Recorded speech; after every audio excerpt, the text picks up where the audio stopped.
எனக்கான மகிழ்ச்சி, என் துக்க நாட்கள் முடிந்து போனதை நினைவு கூறுகிற நாள் தான் இந்த சிலுவை. இந்த இன்னைக்கு சிலுவைன்றது கிட்டத்தட்ட ஏப்ரல் 3ஆம் தேதி தான் உண்மையாலுமே இயேசு அடிக்கப்பட்டாராம். அல்லேலூயா.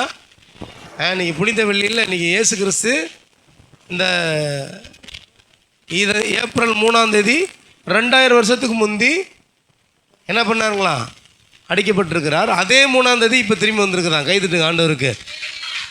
வெற்றியின் சிறந்த நல்ல சந்ததியில் நம்ம பிறந்திருக்கிறோம். நிலம் காண கர்த்தர் கிருபை கொடுத்துருக்கார். 2000 வருஷத்தில் எந்த மனுஷனும் பார்க்காத ஒரு சிலுவையின் நாளை நம்ம பார்த்துருக்குறோம்.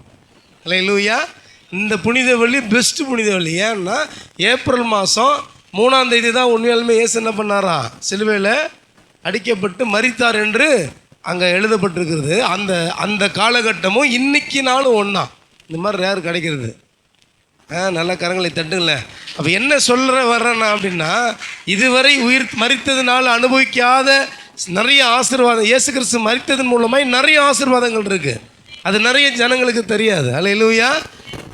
அவர் சிலுவைக்கு பிறகு அடிக்கப்பட்ட ரத்த சிந்தன பிறகு தேவன் தம்முடைய ஜனங்களுக்கு அவர் வைத்திருக்கிற ஆசீர்வாதங்கள் ஏராளம். எந்த சந்ததியும் பார்க்காத ஒரு ஆசீர்வாதத்தை நீங்களும் நானும் பார்க்க போகிறோம்.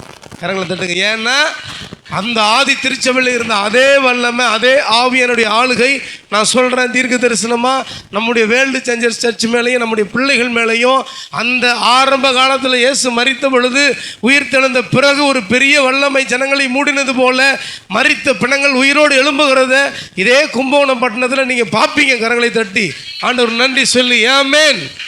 இந்த சந்ததி அதை அனுபவிக்கிற சந்ததியாக இருக்குது. அல்லேலூயா.